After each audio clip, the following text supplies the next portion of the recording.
Okay, guys, so as promised, I will read Animal Farm for you guys. So the plan right now is to read pretty much all of chapter one. There's a chance that as I go, I might find a good stopping point. But for this video, my actual plan is to read all of chapter one. Now, the book that I'm reading out of is this one. So if you're looking for page numbers, that is my copy. I do not mind if you use different page numbers, if you pull something up on Learning Ally, if you want to go over in any other way. So don't worry about anything like that. You are perfectly welcome to read this on Learning Ally instead of reading it in my videos. It is 100% up to you as long as you keep up with us and can answer your questions. Okay? So here we go. Chapter 1. Mr. Jones of the Manor Farm had locked the hen houses for the night, but was too drunk to remember to shut the pop holes. With the ring of light from his lantern dancing from side to side, he lurched across the yard, kicking off his boots at the back door, and drew himself a last glass of beer from the barrel in the scullery, and made his way up to bed, where Mrs. Jones was already snoring. As soon as the light in the bedroom went out, there was a stirring and a fluttering all through the farm buildings. Word had gone round during the day that old Major, the prize middle white boar, had a strange dream on the previous night, and wished to communicate it to the other animals. It had been agreed that they should all meet in the big barn as soon as Mr. Jones was safely out of the way. Old Major, so he was always called, though the name under which he had been exhibited was a Willingdon Beauty, was so highly regarded on the farm that everyone was quite ready to lose an hour's sleep in order to hear what he had to say. At one end of the big barn, on a sort of raised platform, Major was already ensconced on his bed of straw, under a lantern which hung from a beam. He was 12 years old and had lately grown rather stout, but he was still a majestic-looking pig, with a wise and benevolent appearance, in spite of the fact that his tushes had never been cut. So tushes are the big tusk-like teeth that boars can grow. Before long, the other animals began to arrive and make themselves comfortable in their different fashions. First came the 3 dogs, Bluebell, Jessie, and Pitcher, and then the pigs, who settled down in the straw immediately in front of the platform. The hens perched themselves on the window sills. The pigeons fluttered up to the rafters. The sheep and cows lay down behind the pigs and began to chew the cud. The 2 cart horses, Boxer and Clover, came in together, walking very slowly and setting down their vast, hairy hoofs with great care, lest there be some small animal concealed in the straw. Clover was a stout, motherly mare approaching middle life, who had never quite got her figure back after her 4th foal. Boxer was an enormous beast nearly 18 hands high, and as strong as any 2 ordinary horses put together. A white stripe down his nose gave him a somewhat stupid appearance, and in fact he was not of first-rate intelligence, but he was universally respected for his steadiness of character and tremendous powers of work. After the horses came Muriel the white goat and Benjamin the donkey. Benjamin was the oldest animal on the farm and the worst tempered. He seldom talked, and when he did, it was usually to make some cynical remark. For instance, he would say that God had given him a tail to keep the flies off, but that he would sooner have had no tail and no flies. Alone among the animals on the farm, he never laughed. If asked why, he would say that he saw nothing to laugh at.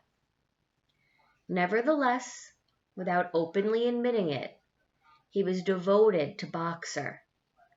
The two of them usually spent their Sundays together in the small paddock beyond the orchard, grazing side by side and never speaking. The two horses had just lain down when a brood of ducklings, which had lost their mother, filed into the barn, cheeping feebly and wandering from side to find some place where they would not be trodden on. Clover made a sort of wall around them with her great foreleg, and the ducklings nestled down inside it and promptly fell asleep. At the last moment, Molly, the foolish, pretty white mare who drew Mr. Jones's trap, came mincing daintily in, chewing at a lump of sugar. She took a place near the front and began flirting her white mane, hoping to draw attention to the red ribbon that was plaited with it. Last of all came the cat, who looked round as usual for the warmest place, and finally squeezed herself in between Boxer and Clover. There she purred contentedly throughout Major's speech, without listening to a word of which he was saying. All the animals were now present except Moses the tame raven, who slept on a perch beside the back door. When Major saw that they had all made themselves comfortable and were waiting attentively, he cleared his throat and began. Comrades, you have heard already about the strange dream that I had last night, but I will come to the dream later. I have something else to say first. I do not think, comrades, that I shall be with you for many months longer, and before I die, I feel it my duty to pass on to you such wisdom as I have acquired. I have had a long life. I have had much time for thought as I lay alone in my stall, and I think I may say that I understand the nature of life on this earth as well as any animal now living. It is about this that I wish to speak to you. Now, comrades, what is the nature of this life of ours? Let's face it, our lives are miserable, laborious, and short. We are born. We are given just so much food as will keep the breath in our bodies, and those of us who are capable of it are forced to work to the last atom of our strength. And the very instant that our usefulness has come to an end, we are slaughtered with hideous cruelty. No animal in England knows the meaning of happiness or leisure after he is a year old. No animal in England is free. The life of an animal is misery and slavery. That is the plain truth. But is this simply part of the order of nature? Is it because of this land of ours is so poor it cannot afford a decent life to those who dwell upon it? No, comrades, 1,000 times no. The soil of England is fertile. Its climate is good. It is capable of affording food in abundance to an enormously greater number of animals than now inhabit it. This single farm of ours would support a dozen horses, 20 cows, hundreds of sheep, and all of them living in a comfort and a dignity that are now almost beyond our imagination. Why then do we continue in these miserable conditions? Because nearly the whole of the produce of our labor is stolen from us by human beings. There, comrades, is the answer to all our problems. It is summed up in a single word: man. Man is the only real enemy we have. Remove man from the scene and the root cause of hunger and overwork is abolished. Man is the only creature that consumes without producing. He does not give milk. He does not lay eggs. He is too weak to pull the plow. He cannot run fast enough to catch rabbits. Yet he is lord of all the animals. He sets them to work. He gives back to them the bare minimum that will prevent them from starving, and the rest he keeps for himself. Our labor tills the soil, our dung fertilizes it, and yet there is not one of us that owns more than his bare skin. You cows that I see before me, how many thousands of gallons of milk have you given this last year? And what has happened to that milk, which should have been breeding up sturdy calves? Every drop of it has gone down the throats of our enemies. And you hens, how many eggs have you laid this last year? And how many of those eggs ever hatched into chickens? The rest have all gone to market to bring in money for Jones and his men. And you, Clover, where are those 4 foals you bore, who should have been the support and pleasure of your old age? Each was sold at a year old. You will never see one of them again. In return for your 4 confinements and all your labor in the field, what have you ever had except your bare rations and a stall? And even the miserable lives we lead are not allowed to reach their natural span. For myself, I do not grumble, for I am one of the lucky ones. I am 12 years old and I have had over 400 children. Such is the natural life of a pig, but no animal escapes the cruel knife in the end. You young porkers who are sitting in front of me, every one of you will scream your lives out at the block within a year. To that horror we must all come: cows, pigs, hens, sheep, everyone. Even the horses and the dogs have no better fate. You, Boxer, the very day that those great muscles of yours lose their power, Jones will sell you to the knacker, who will cut your throat and boil you down for the foxhounds. As for the dogs, when they grow old and toothless, Jones ties a brick round their neck and drowns them in the nearest pond. It is not crystal clear, then, comrades, that all the evils of this life of ours spring from the tyranny of human beings. Only get rid of man, and the produce of our labor would be our own. Almost overnight we could become rich and free. What then must we do? Why work day and night, body and soul, for the overthrow of the human race? That is my message for you, comrades: rebellion.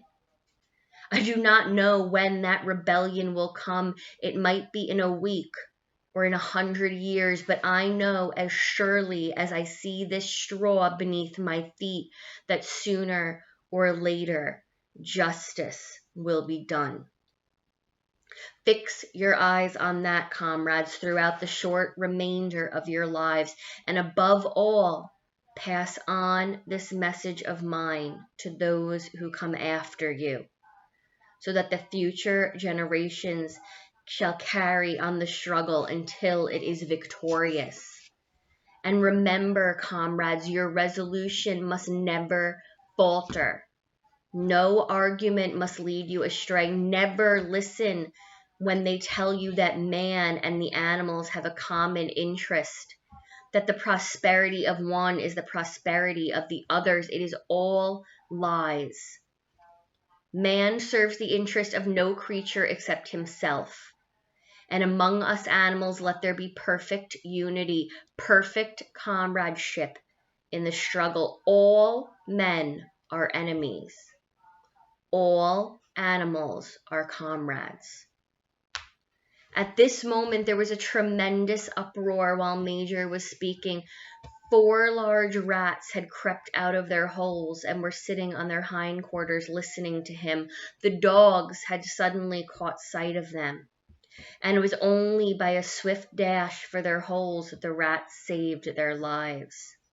Major raised his trotter for silence. Comrades, he said, here is a point that must be settled. The wild creatures such as rats and rabbits, are they our friends or our enemies? Let us put it to vote. I propose this question to the meeting. Are rats comrades? The vote was taken at once, and it was agreed by an overwhelming majority that rats were comrades. There were only 4 dissentants, the 3 dogs and the cat, who was afterward discovered to have voted on both sides. Major continued, I have little more to say. I merely repeat, remember always your duty of enmity toward man and all his ways. Whatever goes upon 2 legs is an enemy. Whatever goes upon 4 legs or has wings is a friend. And remember also that in fighting against man, we must not come to resemble him. Even when you have conquered him, do not adopt his vices. No animal must ever live in a house, or sleep in a bed, or wear clothes, or drink alcohol, or smoke tobacco, or touch money, or engage in trade. All the habits of men are evil. And above all, no animal must ever tyrannize over his own kind, weak or strong, clever or simple. We are all brothers. No animal must ever kill any other animal. All animals are equal. And now, comrades, I will tell you about my dream of last night. I cannot describe that dream to you. It was a dream of the earth as it will be when man has vanished. But it reminded me of something I had long forgotten. Many years ago, when I was a little pig, my mother and the other sows used to sing an old song, which they knew only the tune and the first 3 words. I had known that tune in my infancy, but it had long since passed out of my mind. Last night, however, it came to me in my dream. And what is more, the words of the song came back, words I am certain were sung by the animals of long ago and have been lost to memory for generations. I will sing you that song now, comrades. I am old and my voice is hoarse. When I have taught you the tune, you can sing it better for yourselves. It is called Beasts of England. Old Major cleared his throat and began to sing. As he had said, his voice was hoarse, but he sang well enough. And it was a stirring tune, something between Clementine and La Cucaracha. The words ran, Beast of England, beast of Ireland, beast of every land and clime, hearken to my joyful tidings of the golden future time. Soon or late the day is coming, tyrant man shall be overthrown, and the fruitful fields of England shall be tread by beasts alone. Rings shall vanish from our noses and the harness from our back. Bit and spur shall rust forever, cruel whips no more shall crack. Riches more than mine can picture, wheat and barley, oats and hay, clover beans and mangel wurzels shall be ours upon that day. Bright will shine the fields of England, purer shall its waters be. Sweeter yet shall blow its breezes on the day that sets us free. For that day we must all labor, though we die before it break. Cows and horses, geese and turkeys must all toil for freedom's sake. Beasts of England, beasts of Ireland, beasts of every land and clime, hearken well and spread my tidings of a golden future time. The singing of this song threw the animals into the wildest excitement. Almost before Major had reached the end, they had begun singing it for themselves. Even the stupidest of them had already picked up the tune and a few of the words. As for the clever ones, such as the pigs and dogs, they had the entire song by heart within a few minutes. And then, after a few preliminary tries, the whole farm burst out into Beasts of England in tremendous unison. The cows lowed it, the dogs whined it, the sheeps bleated it, the horses whinnied it, the ducks quacked it. They were so delighted with the song that they sang it right through 5 times in succession, and might have continued singing it all night if they had not been interrupted. Unfortunately, the uproar woke Jones, who sprang out of bed, making sure that there was a fox in the yard. He seized his gun, which always stood in the corner of his bedroom, and let fly a charge of No. 6 shot into the darkness. The pellets buried themselves in the wall of the barn, and the meeting broke up hurriedly. Everyone fled to his own sleeping place. The birds jumped to their perches, the animals settled down in the straw, and the whole farm was asleep in a moment. And that is chapter 1 of Animal Farm.